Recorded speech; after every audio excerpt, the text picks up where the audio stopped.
Good evening and welcome. I'm just going to be up here very briefly. My name is Reverend Julie Olmsted, and I have the privilege of being the pastor for this wonderful church for a time. And I just wanted to say hello and that we are here every Sunday, 10 a.m., rain or shine. And would you believe that this gorgeous sanctuary used to be filled like this every Sunday? And it can be again. So I'm extending a warm welcome to you. Anytime, our doors, our hearts are open. And now, Cindy will introduce our speaker. Hey, Cindy. As you know, we usually start with a little bit of history about the church, but that is our talk tonight, so I won't be doing that. But I did want to point out a few of the artifacts that we have brought out from storage for you to see. Particularly, maybe Walter can do the Vanna White thing and show, this is a hand sedan, which was used not by Reverend Taylor, but by our third pastor in the mid-1700s to bring his wife-to-be here to Westfield from Dedham, Mass. So imagine being carried in that from Dedham, Mass in 1743, and I believe it was 4 men who would carry it. It wasn't by horse, it was 4 men would carry it. So that has been up in our historic closet for years, and we thought what a perfect chance to bring it down. Also, if it's not too dark when you leave, please take a moment to look out the third window over, and you'll see the original stones of the Reverend Taylor and his wife, his first wife, I believe, are out Second there. wife. Replicas of the stones are over in the old burying ground now, but the originals, which are almost illegible, are encased in cement right out here. And the plaque on this table represents what the stones are and shows the inscription on the stones. So please take a moment to look at that. We also have many artifacts here from the history of our church. If you're looking up here, we have old signs. There's a bit of history about when the steeple fell through the roof right into the sanctuary, luckily not on a Sunday morning.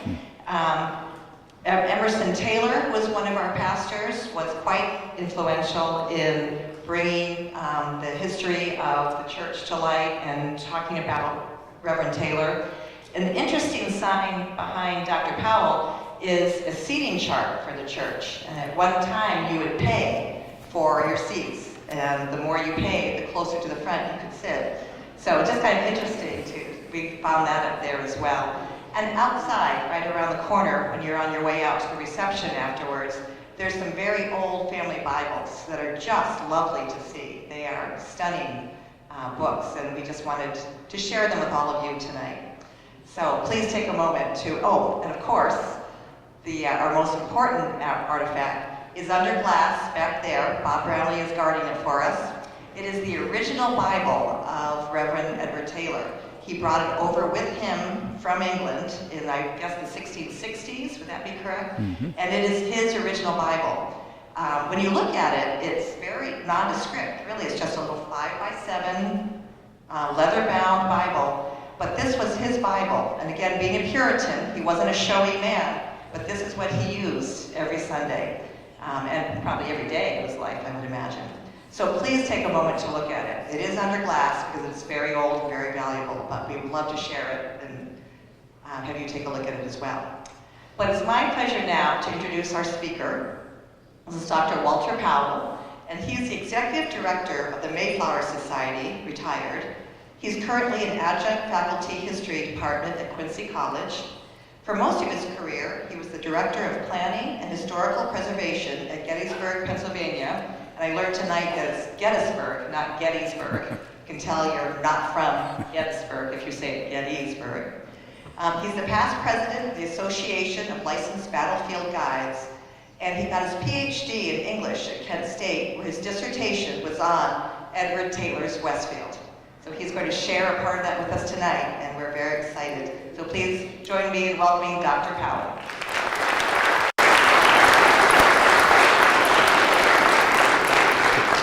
Well, thank you so much, Cindy. I'm going to keep away from the sound. If Reverend Taylor was here now, he would want to be certain that you had all made your confession of faith. And if any of you begin to fall asleep, the tithing men would go through the pews and wake you with the feathers at the end of those long poles, the tithing men. So if you fall asleep in my lecture, I have someone designated to do that. To paraphrase Mark Twain, Edward Taylor is dead, General Shepard is dead, and I'm not feeling too well either. No. First and foremost, it's a pleasure to be here back in Westfield. I grew up in Southwick as a kid. My father taught at Springfield College, and I think that's when I first got my interest in the history of the region. Then we moved to Western PA. It's a long story, and most of my career has been in Pennsylvania. But it's good to be back in New England, especially as I am now in Plymouth, which, as you know, is important for other reasons. And most especially because the tie between Plymouth's history and Westfield history is very acute. Plymouth, as you know, was the first English settlement in northeastern North America by separatists who shared with the Puritans a strong desire to reform the Church of England, which was Anglican, which in their view was too Catholic. Henry VIII had gotten rid of the Pope, but he hadn't changed the church that much. And in the 16th and 17th century, the Puritan movement in England and the separatists in the north, who became the famous Pilgrims, felt that we didn't need vestments, we didn't need most of the sacraments, we certainly didn't need ministers who didn't know the Bible and never spoke from the text. There were so many things they wanted changed, and change didn't come easily. So instead, as you know, they came here to seek religious freedom and to practice their religion as they chose to do. Reverend Taylor grew up in England at a violent time. As a child, the English Civil War began. He was born in 1642. The English Civil War began in 1642. King Charles I against the Puritans, against Oliver Cromwell and the Roundheads. And that war, protracted civil war, lasted 7 years, and with it came the end of Charles. You know, he was executed in 1649, and the Protectorate took over. The monarchy was thrown out. The Puritans reigned supreme. The Parliament and the Puritans were one. And so if you were Catholic, or if you were Protestant but an Anglican, you were very uncomfortable. Taylor grew up in the nonconformist tradition as a Puritan. He was educated that way. He had advanced standing before he came to North America. But when Charles II was restored to the throne in 1660, King Charles sought to avenge his father's death by seeking out those who had murdered his father. 3 of those men, you know, fled to New England. They came to be known as the Regicides. That's another story. And also to pass laws which made it increasingly difficult for those who were nonconformists to practice their faith as they wished to do. So young Edward Taylor, like so many others, ultimately had no choice but to come to America. Next slide. Taylor certainly didn't set out to be a poet. And we can look backward through the lens of time and realize that he would become one of America's great, if not greatest, poet of our colonial era in North America. But when he came, he was already writing poetry. He was writing what you might call juvenile stuff, but things which a poet needs to do to practice his craft. And I'm going to jump ahead here for a minute and simply say that Taylor's poetry really came to the public eye in 1937, when Thomas Johnson of the Lawrenceville School at Princeton published an early edition of Taylor's poems, followed in 1960 by Don Stanford's more complete edition, and this is the first edition, the poems of Edward Taylor, that came out in 1960, that catapulted Taylor's work to a larger public, especially college students, academia, those who were forced to study American literature. Why is he great? Well, we'll get to that later. Next slide. And Taylor's reputation continued to grow. In 1965, Norman Grabo published Edward Taylor's treatise concerning the Lord's Supper. The Protestants viewed the Lord's Supper not as a sacrament in which literally the body and blood of Christ were being consumed, as the Catholics do, but an intensely important spiritual moment in which you needed to be properly prepared in order to receive the sacrament, properly prepared by prayer, by meditation. And if you did not do so, what you were doing was a sacrilege. So the communion was not offered very often. in the Protestant church. It was not offered very often because it was such an important event. They felt the Catholics, that was another story. I won't get into that. But his treatise concerning the Lord's Supper was addressing a debate between Taylor and a minister in Northampton named Solomon Stoddard.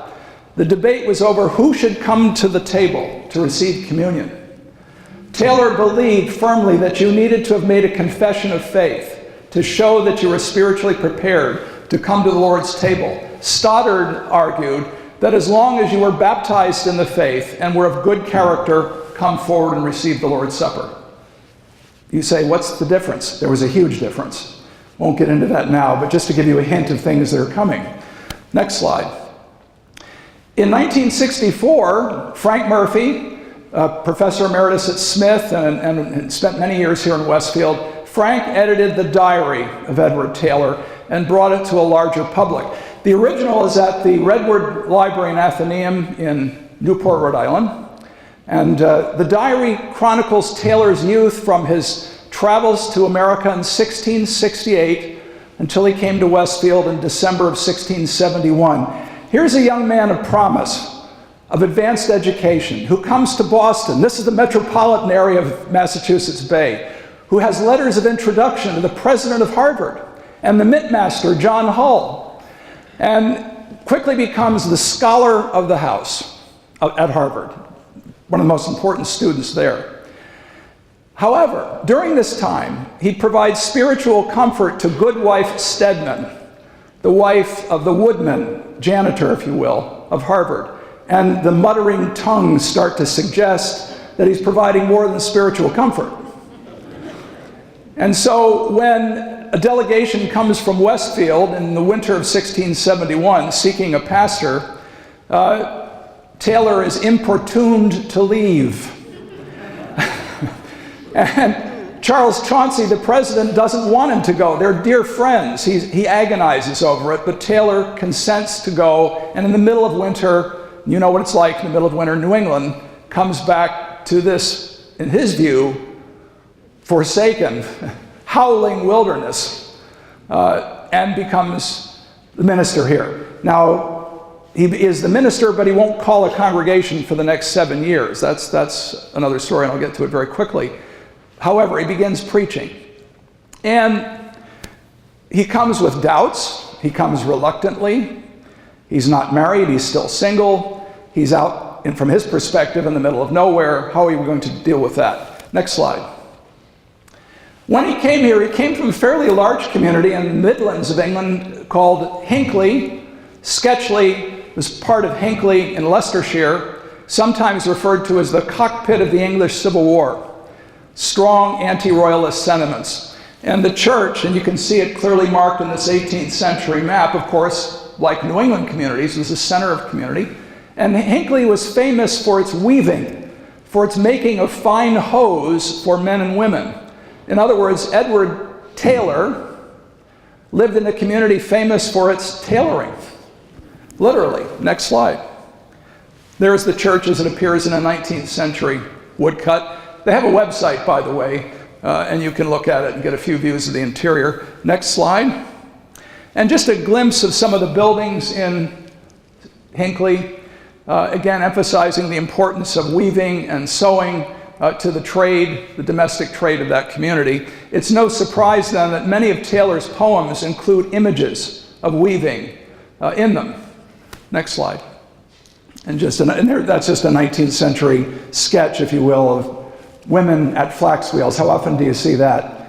Working very hard. And again, in the community where Taylor came from. Next slide.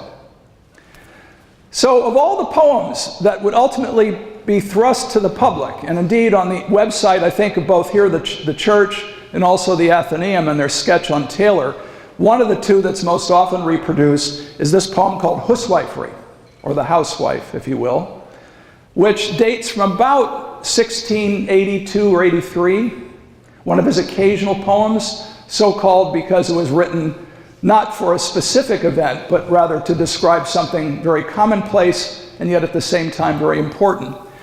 Make me, O Lord, thy spinning wheel complete. Thy holy word my distaff make for me. Make mine affections thy swift flyers neat, and make my soul thy holy spool to be. My conversation make to be thy reel, and reel the yarn thereon, spun of thy wheel. Make me thy loom then, knit therein this twine, and make thy Holy Spirit, Lord, wind quills, then weave the web thyself, the yarn is fine. Thine ordinances make my fulling mills, then dye the same in heavenly colors choice, all pinked with varnished flowers of paradise. Then clothe therewith mine understanding, will, affections, judgment, conscience, memory, my words and actions, that their shine may fill my ways with glory, and thee glorify. Then mine apparel shall display before ye, that I am clothed in holy robes for glory. You know the story about the invitation to the wedding in Matthew? The king was upset because someone shows up without a proper wedding garment and he's cast into the outer darkness. To Taylor, the wedding garment was the symbol of spiritual preparedness before God. And since no man is capable of doing that himself, he's asking in this metaphor for God to weave me as the garment, to prepare me for paradise. It's a wonderful image. It uses a common thing that he saw every day in his own house and makes it into a metaphor of his relationship with God. And that's one of the hallmarks of the Puritans. It's the hallmark of a poet, frankly, who sees in the commonplace something that's much bigger. Now, you all know that. I mean, you know that instinctively. Just think of what you do in your daily life and then find somebody who somehow makes it seem pretty important. And indeed, the Puritans believed that however your standing was in life, no matter what it was equally important in the sight of God. That was very important to Taylor. And it's not surprising that you see it again and again in his poems. Next slide. So Taylor was at Harvard. We have no period sketches of Harvard, but here's one from 1726 that shows Harvard Yard. The buildings that you see there were erected just a few years after Taylor left, so he wouldn't have seen that, but at least it gives you an early idea of what becomes one of the great educational institutions in the country. Next slide. Now, let me break a Taylor myth. And I want to thank a descendant of Edward Taylor who gave me the source. Unfortunately, there's a portrait, not of Edward Taylor, but of Dr. Bancroft that's being masqueraded as Edward Taylor, that appears in the current 350th history. And no fault of the author, this just happens. There is no portrait of Edward Taylor from life, none. First of all, there were not many limnists in the colonies, and secondly, a portrait was an expensive thing to commission. Thirdly, Taylor, by his character, would never have commissioned one. But Samuel Sewall of Boston did, and Samuel Sewall was Taylor's classmate at Harvard. They were close friends and remained friends until Taylor died in 1729. Sewall lived just a little longer. Some of you may know Samuel Sewall's name because he was one of the judges at the witchcraft trials. And in a rare move, none of the others did this, he came forward later in his congregation and apologized, asked for forgiveness for his role in that horrible event. So he recognized his own role in sending 19 innocent people to their deaths, and he asked for forgiveness. Samuel Sewall. And the Sewall Diary, which has been published, has many references to Taylor over the years. A wonderful primary source. Next slide. Well, Taylor's in Westfield, and he's not sure he wants to stay here. Can you blame him? So the town votes in December of 1672 to go on with building a meeting house with all convenient speed as may be. The dimensions are as follows: about 36 feet square, 14 foot, for form like Hatfield Meeting House, as the committee chosen shall advise and agree. So the replica built at Stanley Park is based on that description. And indeed, that portion of the town records, the original is gone. We can thank John Lockwood, who was a minister of this church 100 years ago, for transcribing it in his 2-volume History of Westfield that came out in 1922. Lockwood's History of Westfield. He had access to records that are gone. And therefore, and when I was looking at Lockwood's transcriptions and comparing them against records that do exist, he was pretty good. I mean, he made some errors, but it's understandable. So they choose to build a meeting house. There wasn't one before this. They just met in homes. Next slide. And though they agree to build a meeting house, they can't agree where to build it. Not unusual, not just in Westfield. So February 4th, 1672-73, the reason for the slash date, we were still using the Julian calendar. The new year began in March, and therefore February was the last month of the old year. So this is a slash date. Whereas there has been some difficulty about the former vote about the standing of the meeting house upon the hill, after debating in the town, it came to a vote of the town to lot, that the providence of God should determine it, and after solemn looking to God, the lots were drawn, and the lot came forth for the place before Goodman Phelps or Goodman Guns on the point if Mr. Taylor see cause.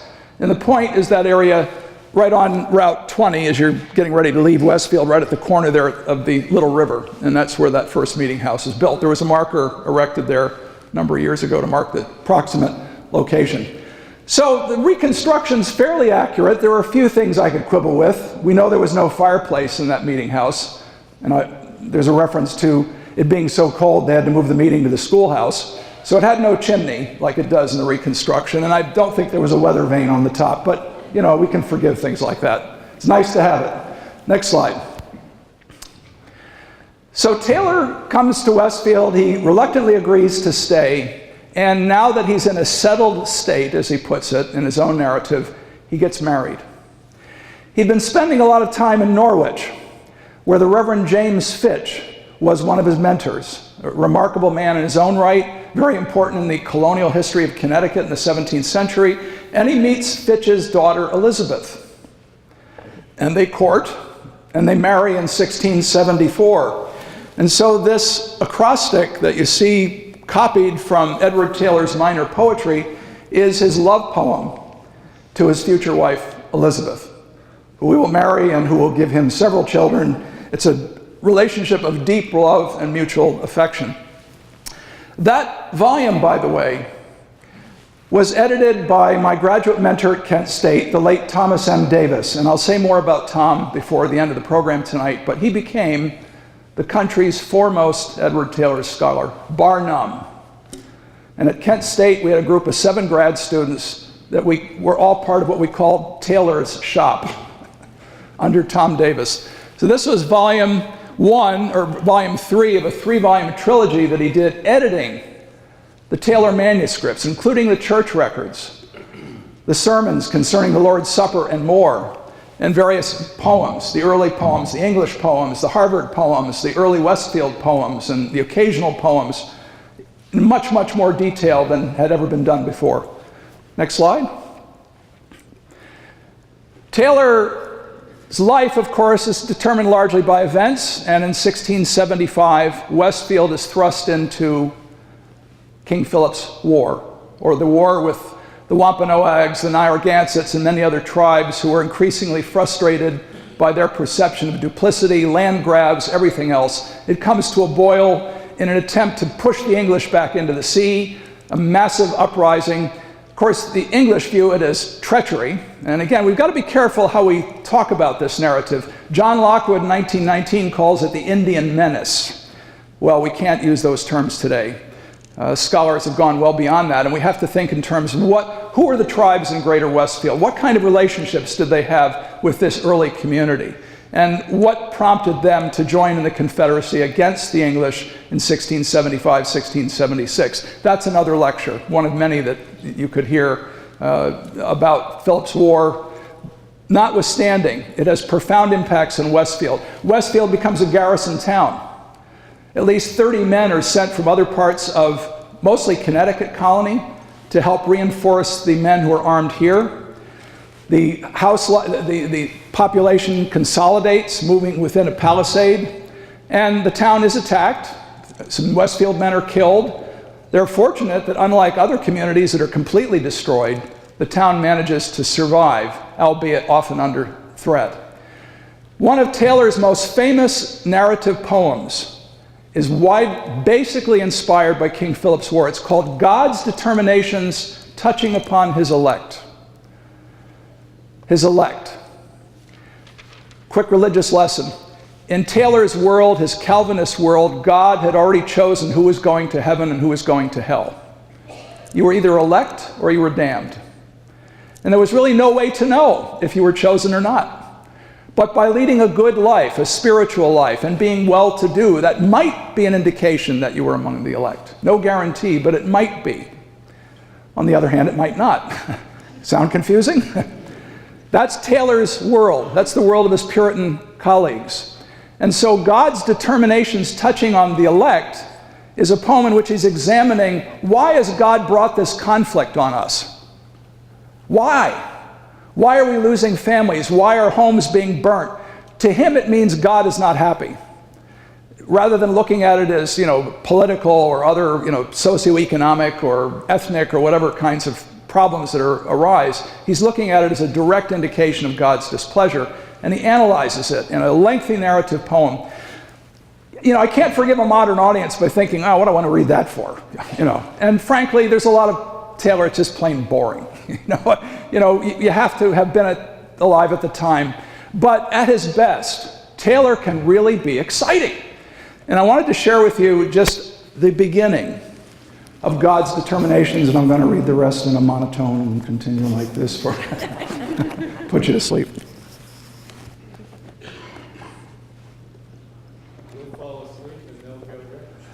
Yeah, thank you.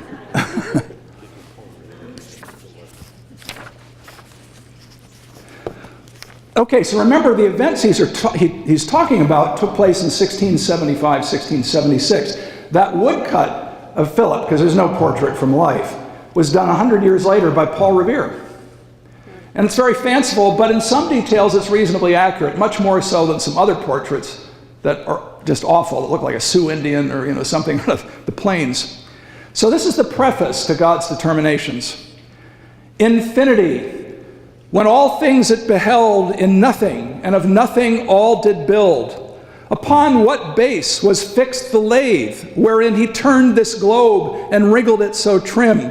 Who blew the bellows of this furnace vast, or held the mold wherein the world was cast? Who laid the cornerstone, on whose command? Where stand the pillars upon which it stands?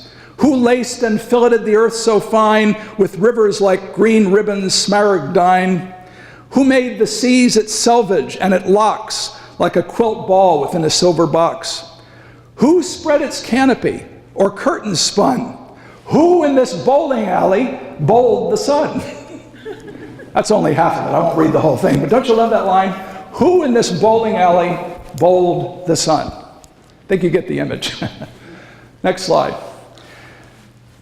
The conflict ends, of course, in disaster for the Confederated tribes. Philip is killed. There's a terrible battle called the Great Swamp Fight in modern Bristol, North Kingstown, Rhode Island, in which a large number of natives are surrounded, literally slaughtered in a palisade. The English and their Indian allies view it as God's providence. Of course, the natives who are on the other side would have viewed it very differently. But it ends the conflict. And after the conflict, Taylor now feels more confident about moving forward, and so in 1679, he finally agrees to gather a congregation. So this church effectively dates, not the building, but the congregation from the summer of 1679. There's a copy of the church record, the original, the Athenaeum has on display. They own it, and they have it here today. There are the signatories of the 7 men who form the cornerstone of the church. And just over here on the wall, in a panel, when this congregation celebrated in 1979, they rehearsed the events that led to the forming of the congregation in 1679. So you can read that board and read a little bit more about the events of that day. Next slide. Now, I put this up on purpose. I looked at this house a number of years ago. It's an earlier slide.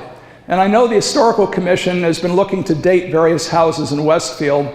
And I happened to visit this house at the time. I don't remember the owner's name at the time, but what caught my attention was that it was about 40 feet wide and 40 feet long, about some 20 feet wide. And it fit the description of Nehemiah Bull's house, the second minister, the minister after Taylor.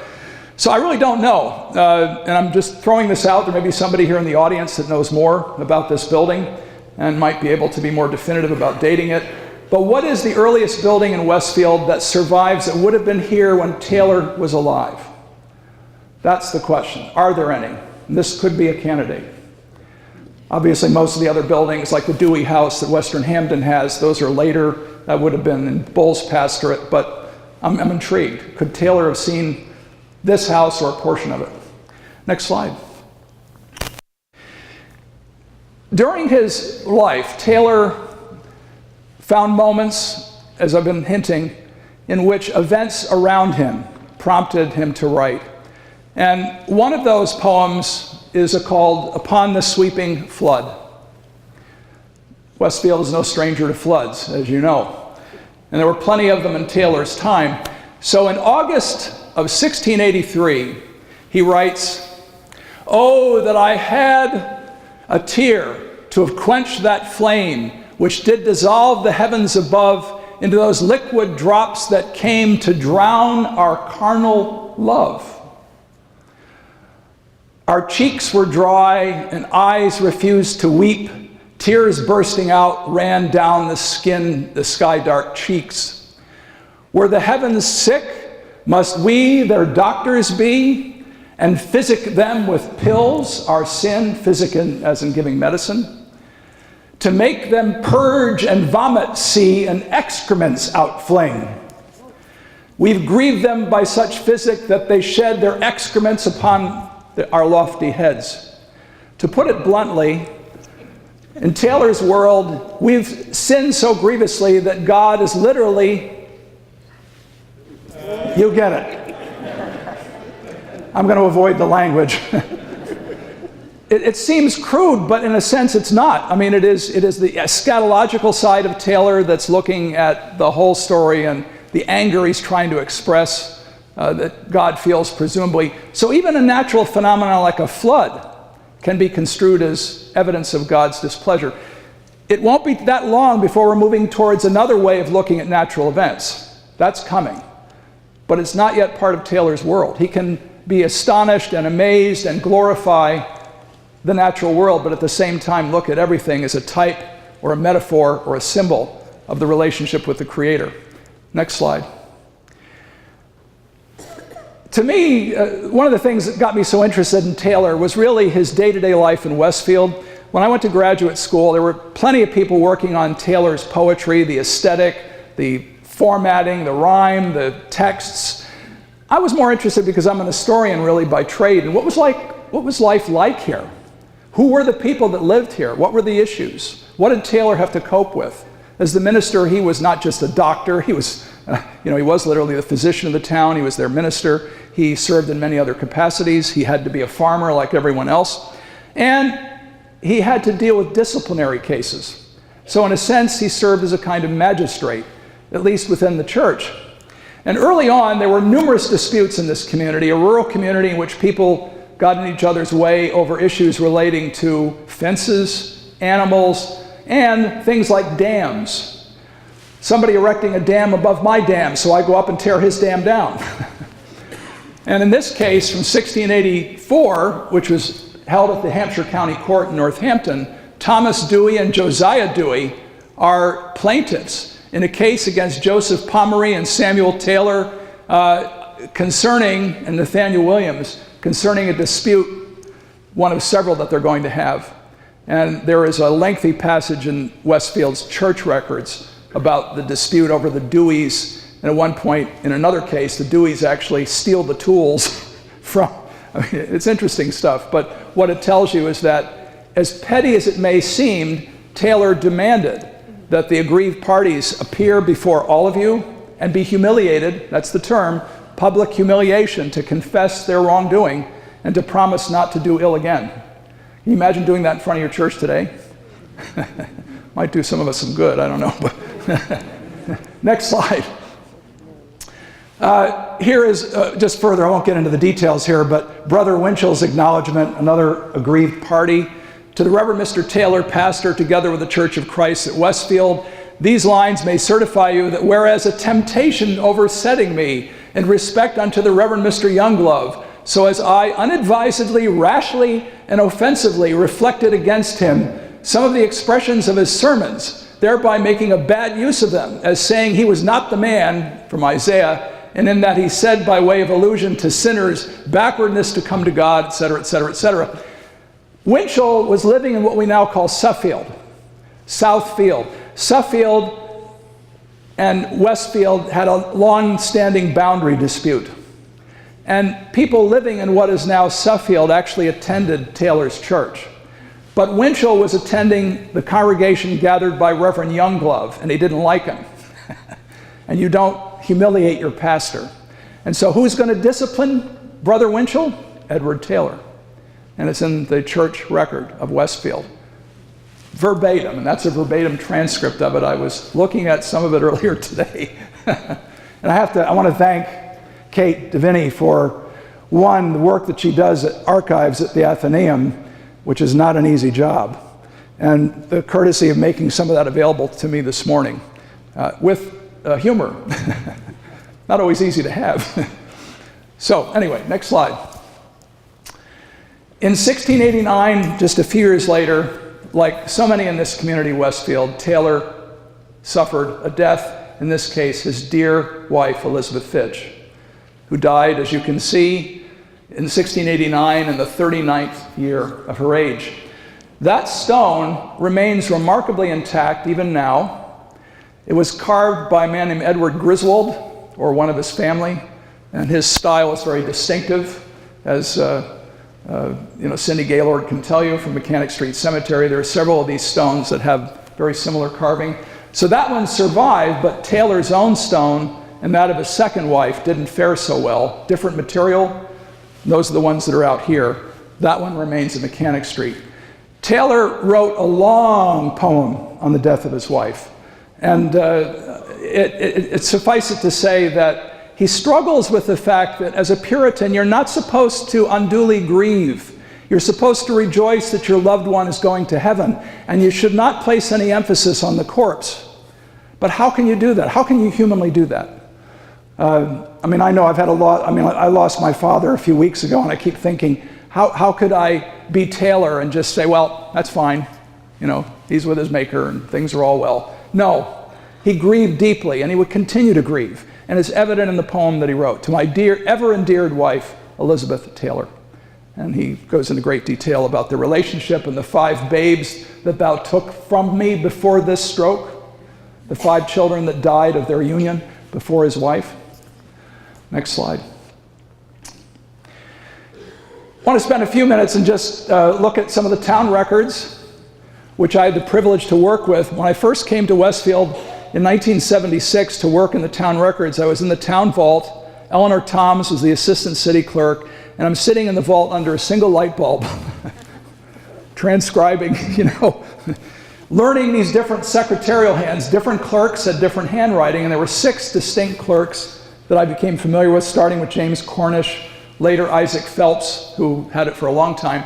But from this town meeting, you can see Isaac Phelps, Nathaniel Weller, Jedediah Dewey chosen selectmen for the year ensuing. Nathaniel Bancroft is chosen constable. Isaac Phelps is chosen town clerk. You've got to be careful when you read 17th century text. First of all, spelling was not uniform yet, often reflected the way you pronounced words. And you've got to resist the temptation to change the spelling, because if you do so, you might ruin the pronunciation. Clark, that's how you pronounced it. Not clerk, Clark. Town clerk. And there are other places like the town rats. How often did I see this? Town rats. What? Gee, the town have a big problem with rats? R-A-T-S? No, rates. Taxes. The town rates. Rats. That's how it's pronounced. And you can go on and on. So don't correct the spelling. If you're transcribing, I don't care if it's a Civil War letter, try to be as faithful as you can to the original spelling. Please be as faithful as you can. Anyway, there's a portion of the town record just to show you Phelps' handwriting. He was educated. He had a distinctive hand. Some men, like James Cornish, clearly had studied a proper secretarial hand, an Elizabethan or Jacobean secretarial hand, which is very distinct, and there are different styles, just like learning penmanship for our generation, my generation. But then again, there are others that, whatever works. Next slide. Samples of just simple things going on. March 1703, the selectmen agreed with the widow Neal and Edward Neal to beat the drum and sweep the meeting house for this year ensuing, for which the selectmen have agreed to give them £2 and 5 shillings in town pay, meaning produce. No bells were used to summon you to worship. In the 17th century, it was by beat of the drum. And until balconies were installed, and you start seeing those in the 18th century, the pilgrims, by beat of a drum, went to the meeting house, and of course to sweep the meeting house. I think it's pretty evident what he's talking about there. And that was to help this woman who didn't have a lot of money, to help an indigent family with something, to help financially. Next slide. The meeting house that you saw on the earlier slide became too small, and in 1703, in the spring, the town voted to build galleries on each side of the meeting house. Also, the same meeting, Nathaniel Bancroft, Joseph Maudsley, and Stephen Kellogg were chosen to be a committee to agree with a man or men to carry on said work to effect. I should probably point out that many of you already know this, but the term church was not used. The Puritans associated the word church with Catholicism, with high worship. Meeting house literally meant that. It could not only be used for worship, but also for meetings, for town meetings. The Quakers, the same thing. My wife and I were married in a Quaker meeting house in Quakertown, Pennsylvania. It's still the Quaker meeting. It's not the Quaker church. It's not until you get into the 18th and then definitely the 19th century that buildings like this are no longer called meeting houses. They're called churches, when the distinction slips away and the meaning changes. So the meeting house, and they build galleries to expand the space that they need. Next slide. Well, Taylor, like anybody else, as he lived in the community, relied on merchants to provide things that he may need. And one of the merchants was John Pynchon III, who also happened to be his son-in-law. He was related to the founder of Springfield, that John Pynchon. And here's just portions of one of his accounts with Edward Taylor of Westfield from February of 1704 through 1707, and this is just one of several accounts that he has. And there are a couple of items near the top: to 3 yards of bone lace at 16 yards, 1 yard of red ferret, June the 6th, 1705, to 3 yards of yellow silver ribbon at 12 shillings a yard. You know, and they were using pounds, shillings, and pence. October the 29th, to a pair of sheepskin gloves. January the 19th, to 2 bonnets at 18 pence a pair, pence. And my favorite, the 29th day of January, 1705, to 1 quire, QR, of paper. 1 quire, which is a measurement of paper. So we know what he was using that for. Next slide. Now jumping ahead a little bit to a meeting in March, and the town meetings were typically held in March, and then in the fall, after the hunting, before planting, and then when the season was over. Nathaniel Weller, David Dewey, Isaac Phelps were chosen selectmen. Phelps was chosen town clerk and sworn by the selectmen. Isaac Phelps was chosen town treasurer and sworn by the selectmen. Isaac Phelps was, other than Taylor, probably Westfield's most important person for a very long period of time. They often butted heads, but he was a captain of the train band, selectman, treasurer, schoolmaster, and go on and on. And he and Taylor lived almost exactly the same span of time. Phelps died just a few years earlier, and he's buried in Mechanic Street Cemetery. So he was town clerk. It's his handwriting. Next slide. And here is the selectmen agreeing to choose Isaac Phelps to keep school, to do his endeavor to teach such children as shall be sent to school. They didn't have to go to school. For which said Isaac Phelps is to have £10 in grain at the same price as the last town rate was paid. Said selectmen do engage on the town's behalf to see said Phelps paid in grain at the town prices, excepting oats. To begin school the 1st of May next till the last of October. So those that could afford to send to school would, and Taylor was paid by Phelps was paid by the town in town pay or produce. Next slide. Now, We're going to, I mentioned this earlier, but I'll just go over some of these pretty quickly in the interest of time. The meeting house had no heat, so in January it was so cold, the moderator agrees, the moderator with the approbation of the town meeting removed the meeting from thence to the schoolhouse. Next slide. And one of my favorites, also March 1719, at the same meeting it was voted that there should be allowed by the town 12 pence a dozen for killing of grown blackbirds, and 3 pence a dozen for young'uns, and 4 pence for each single crow, and 4 pence a head for woodchucks.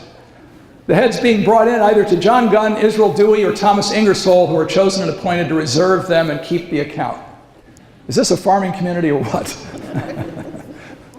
And remember what you're hunting with. You might have a fowling piece or a single-shot muzzleloader. Not easy to shoot anything, let alone getting crows. Next slide. Near the end of Taylor's life, the meeting house had outgrown its congregation, and a debate began that lasted 5 years over where to put a new one and to where to build it and to get Taylor to agree. Taylor adamantly refused.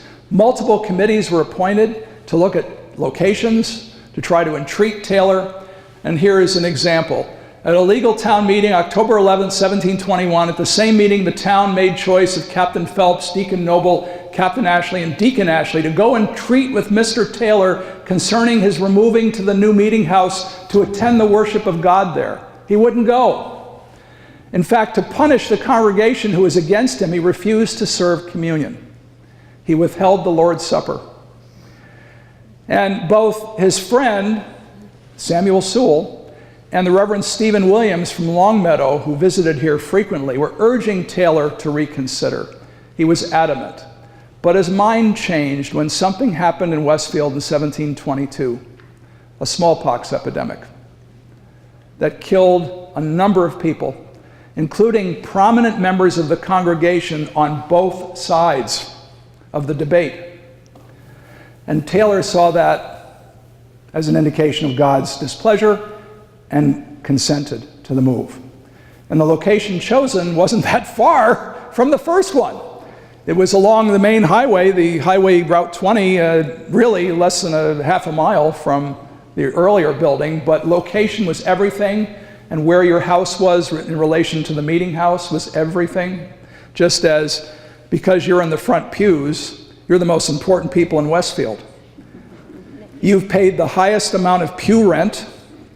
They had to dignify the pews, and that's what they called it, dignify the pews. You have great dignity, sir. So clearly you're in the first pew closest to the Lord's table. You're a man of means. Whereas you in the back, sinners in the hands of an angry God, paying no rats. Next slide.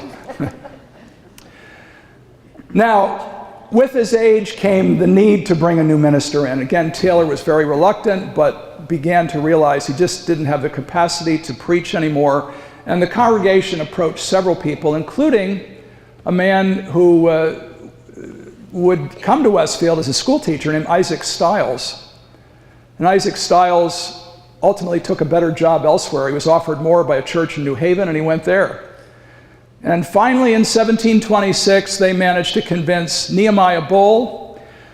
They offer him 50 acres of land in the Commons on conditions that he settles in the ministry in this town. And at the town, in lieu of 100 pounds in labor towards building a house for Mr. Bull, they will set up a house 20 feet wide, 40 foot long with a checking and dig a cellar, et cetera, et cetera. You can see that.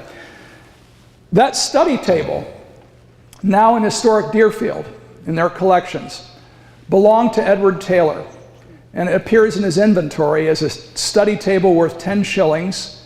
And then, next slide, the Reverend Nehemiah Bull acquired, either it was gifted to him or he purchased it at the auction of the estate. So we're almost certain that Taylor wrote many of his poems on that table. Next slide. And Bull signed it. so we know. Bull's an interesting character. I don't have time to get into him, but I will say I had the privilege years ago of writing a book on, not a book, but a lengthy article on Bull's account book and on his high living beyond his means. Next slide. So Taylor dies June of 1729 at the age of 87. The aged, venerable, and pious pastor of the Church of God in this town who fell asleep in Christ. This stone, as you can see it at Mechanic Street Cemetery, the view was taken in March of 1976, when you could still read most of it. And then, for a while, it was moved from Mechanic Street, and it sat propped up against a stone wall up by the Monument Place out there on the way to Westfield State. I can't remember the name of the company. Yeah, Smith, thank you. And then eventually was rescued and moved here, thankfully. But it's unfortunate, and I'm not blaming the people at the time. This is the best that they knew. They used concrete to reinforce the stone. It's the worst thing you can do. For those in gravestone restoration, we know that concrete is harder than the stone that it's trying to save. So guess what gives way? The sandstone. And over time, the stone is doomed. I mean, literally, unless you bring it indoors, eventually it will be completely illegible. It's just the fate that it will suffer. So it's something to think about ahead. It may be prudent to contemplate a strategy to bring it indoors, but those are heavy suckers, I know that. And sadly, Ruth Willis, his second wife, stone is completely illegible now. Next slide. But the footstone is still legible, and that was taken a few years more recently. I think the condition's about the same, Cindy, if I'm right. I don't think it's changed too much. Next slide. Well, Taylor's legacy is a remarkable one for many reasons. He was an important historical figure in this town. His poetry was known to more than just the community. There's a wide-standing myth that his poetry was not meant to be published in his lifetime.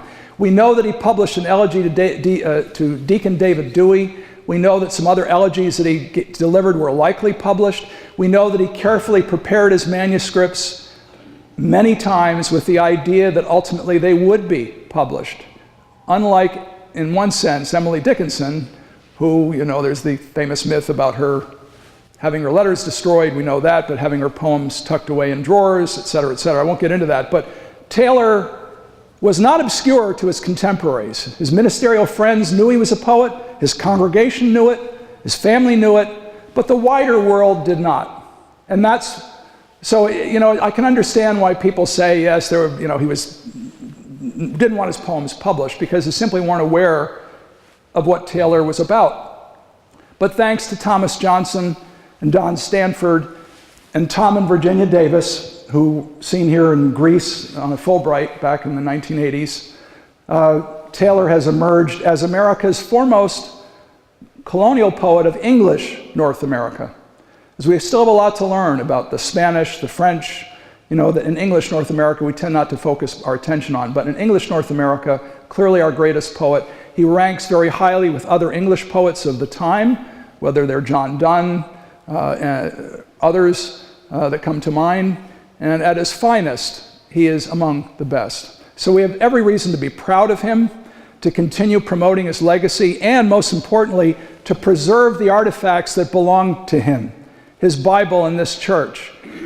Those volumes, including a hand-copied volume of Origen's Contra Celsus, is at the Athenaeum, the church record at the Athenaeum, and elsewhere. I can think of no project more important than eventually coming up with the funding to assure that those books are fully conserved with the latest techniques to guarantee their survival for multiple generations. Thank you very much.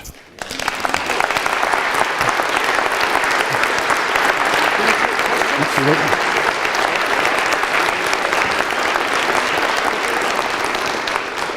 I'll be happy to try some questions. I may not know the answers, but I'll give it a stab. Yes? You mentioned his stone is right outside there. Yes. Is he still buried? Oh yes, yeah, we didn't disinter Edward. There's a fact, no, and I don't mean to be flip about it. There's a facsimile stone that's been erected there, which is very nice, which does credit to the design of the original, both of Edward and his wife, Ruth, his second wife. Yeah, he still remains at Mechanic Street. Yes? Was Ruth a Westfield native? No, in fact, Ruth came from the Connecticut Willis family. In fact, she had governors and prominent Connecticut merchants in her line, so she wasn't a Westfield native. She came from Hartford. Well, of course, the family originally from England, but yeah. Just as Elizabeth Fitch came from Norwich. Yes? And just the first marriage, yes. And there were deaths in their second union with Ruth. I've forgotten the number. I believe they had 14 children between the two wives. I know his second eldest son, James, died in the Barbados, working on a plantation and having some interest there. And there were other circumstances as well. But yes, several deaths with both wives. Ruth outlived her husband. Yes? Yes? I currently reside on Taylor Avenue. Is that named after him? I can't speak to that. Does anyone here know the answer? The question was, is Taylor Avenue named after Edward Taylor or another Taylor? You're in Westfield. I'd love to say yes, but I didn't name it. Yes? You mentioned the second main house. Is that where the stone is on the corner of Meadow and East Main Street? Is that what that stone is? Yes, I mean literally just before you cross the bridge on the right-hand side. Yeah. I know I work for Lipinski and I go by it every day. Yeah, that's the corner. So that's the second. That's actually the first meeting house. First. I thought the first one was over by Little Red River, you said. Well, the first one is right at the intersection of Little River and Route 20.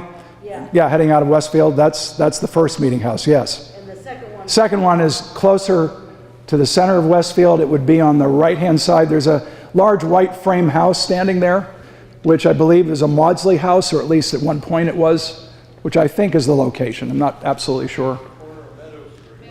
Yeah, thank you, yes. That's what I was asking. Yeah, okay, thank you. That clarifies that. There's a condos there as well. There's an article on the table if they want to read it. It's right over on the... Cindy pointed out there's also an article on the table, if you want to take a look at it, that clarifies that a little bit. I do not know what that second meeting house looked like, by the way. I have the town records do describe some of the construction details, but I'm just not certain physically how it looked on the outside.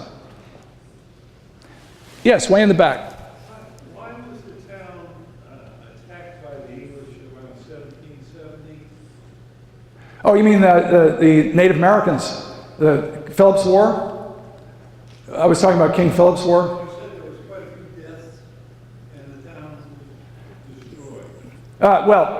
Westfield was not destroyed, but the community was certainly, buildings were damaged. People were killed during Philip's War, 1675-76. Yeah. Other towns, however, in the valley were... The English had attacked. No, I'm not talking about the American Revolution, which is a century later. During Philip's conflict, it's the Massachusetts Bay, Connecticut colony, New Haven colony, and Rhode Island versus various native tribes who have risen up in rebellion against the European settlers, in an attempt to drive them back to the sea.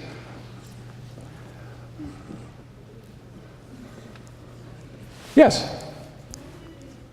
We've had two meeting houses and then this is the second one. Let's see, is this the fourth? This is the fourth, 1860. Thank you, the church historian quickly clarified that. I can imagine standing here in 1863. The third one was here also. Is that right? Yes? One other question. Do you know of any living descendants of Taylor? Yes, we've got some in this audience. Would those who are descendants please stand up?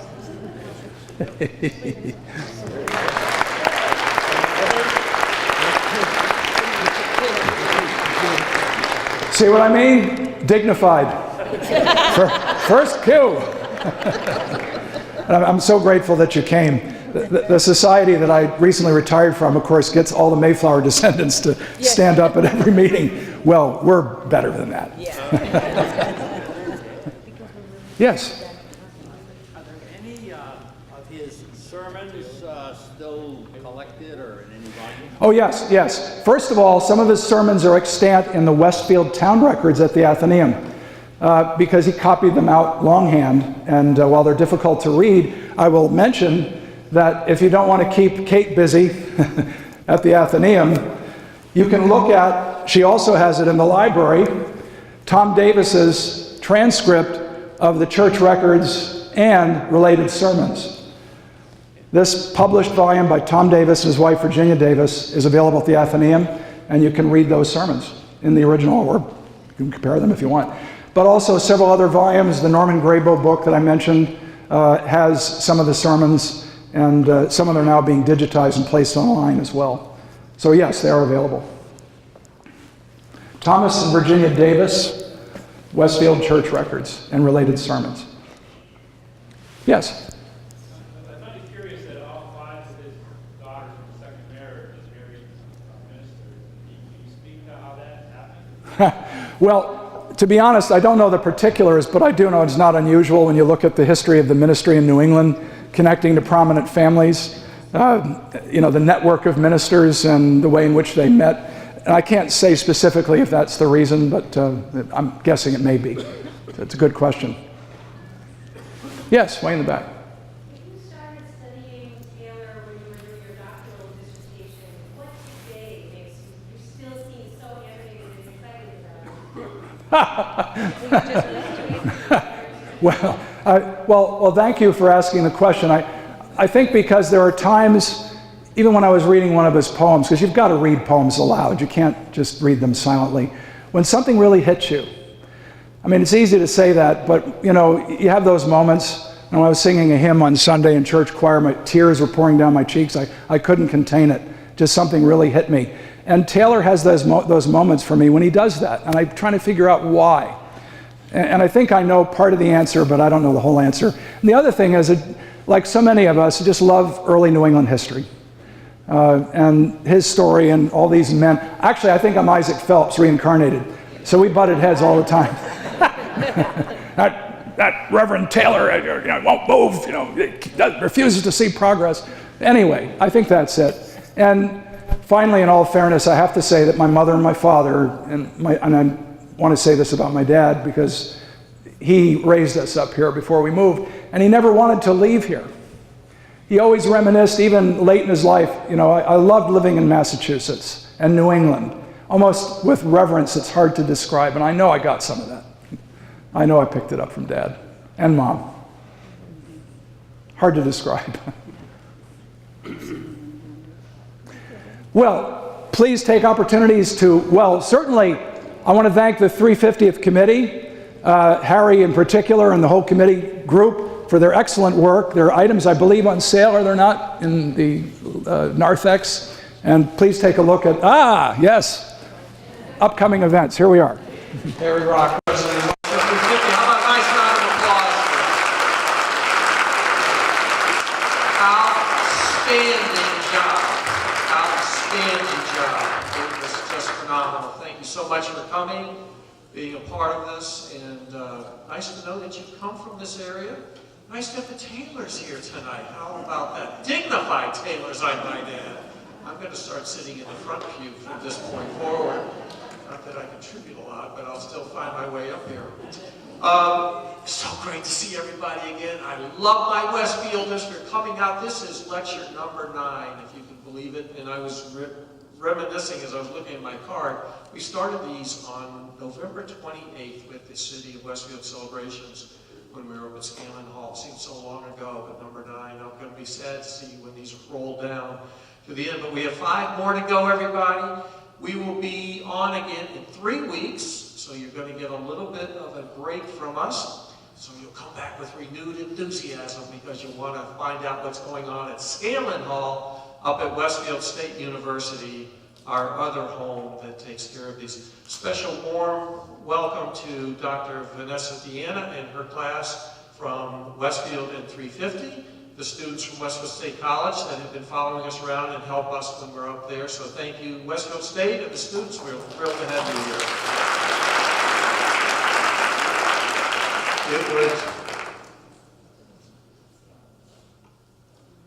Oh, it's changed. Okay, we keep changing our locations because so many of you keep coming. So on the 17th, we will be at Dever Stage in Parenzo, which is where we were last week. Dever Stage in Parenzo Hall, where we were last week. And again, thank you to Dr. Vanessa Deanna for hosting us up there. Always need to say a few thank yous to everybody. This lecture series has been put together by 4 women, members of our Westfield 350 committee. I'd ask them to just stand, because I haven't really given them much recognition, but again, Dr. Vanessa Deanna, if she would stand, Cindy Gaylord, Candy Pennington is somewhere walking around, and she may be at our little table out there, and Joyce Peregrine, I don't think she's here tonight. Cindy, stand up, please. Just stand. But thank you for the work that you've done. Also, a question came up, somebody was asking me about the fact that they can't always find the most recent lecture on our website, westfield350.org. Those don't go up right away. There's a lot of editing work that has to go onto those, and so it takes some time because the people that are doing them are basically doing it on their own time. Pete Coles is our videographer up there. Thank you, Pete. We just had another one, the one-room schoolhouses. Pete? Yes, one-room schoolhouses went up yesterday, so we have 5 on our website right now. So if you go over to media and trivia, I think, and then drop down, you'll see a link that says Westfield 350 lectures, and that's where you'll find them. But we will eventually have all of them on board. And also, when I was in the back hallway here, which you will pass on your way to the reception very soon, I was taken by the fact that the church has done a wonderful job cutting out all of the articles that have been in the Westfield News, and they're all on the walls. Matter of fact, there's so many of them, they have to put them on both sides of the walls. And that is because we have a phenomenal supporter, a gentleman who, it took me a while to get him to come onto our committee, but he came on with zest, and he has been a huge, huge support to us. That's Patrick Berry right here, owner of the Westfield News. And I will tell you that all of the articles that you see, all of the display ads that you see, anything that goes in there, he has done at no cost to us. It has been a gracious donation to us, and thank you very much. Now, with that being said, we do have keeping with the fun of the raffle, we have 7 items tonight, and let's see what we have, Patrick. Are we drawing by lot? By lot? It might be a rat. I don't know. I like that. The rat. This is 813-8973. Do we have a winner? Ah, yes, we do. Over there. Thank you very much. We're going to keep pulling. The next rat is 813-8966. Last 3 numbers, 966. We have a winner over here, Cindy. Thank you very much. Moving right along. We have 813-8921. 8921. Whoa, right here. The distinguished pew. Wonderful. Next number, 813-8923. Oh, back there. Oh, we're doing very well tonight because everybody stayed. Thank you very much. It took us a while to get. Let's see. Next one. We have one more, Cindy? 2 more. 3 more. 813-9017. Oh, we have another one up here. Another Taylor. See, it pays to come to these lectures. You never know what you're going to get from the Great 350 Committee. 813-9010. 9010. All the way in the back. Well done. Cindy, you're getting your exercise tonight. Cindy works out at the YMCA almost every day. That's why she can run it so well. 813-9082. 9082, right here. Is that it, Cindy?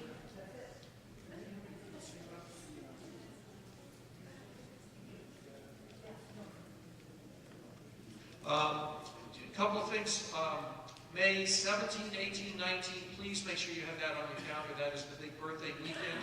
The rack cards that have the entire listing, I will have those for you at our next lecture. Those just went to the printer today. They'll be going out to all the schools. Check our website within within the next week or so, we'll have the entire listing of what's happening for the birthday weekend. Yes? How many children are going to need breakfast?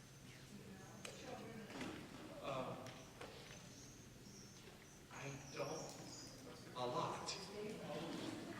Dave Flaherty, is he here? Oh, he had to leave. I don't.